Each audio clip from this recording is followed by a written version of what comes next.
Alam niyo ba na dito sa probinsya ay maaaring malibre kayo ng tubig?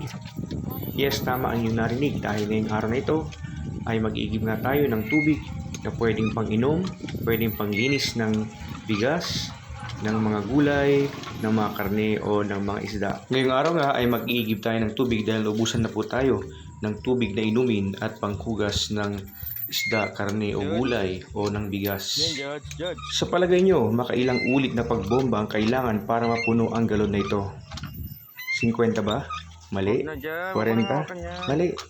30 ang sagot nyo? Mali din dahil nung binilang ko ay kailangang magbomba ng 32 beses para mapuno ang galon na ito. Siya nga pala, sa tuwing hapon ng Biyernes ay hindi na pwedeng maigib sa gripong ito dahil nga ang may-ari po nito ay isang Seventh-day Adventist din na si Auntie Auring. Kaya naman tuwing hapon ng Biyernes at malapit na mag-sunset ay hindi na po pwedeng mag-igib sa gripong ito dahil nga malapit na ang Sabat. Marami-rami ring mga tao na mula sa iba't ibang barangay ang umiigib sa gripong ito. Kaya marami-rami ring tao ang napagsisilbihan ng gripong ito. Mantakin nyo, sa bawat isang galon ay nakatitipid na tayo ng 20 pesos. Kaya laking tipid na rin po ito sa bawat pamilyang umiigib sa gripong ito. Thank you for watching.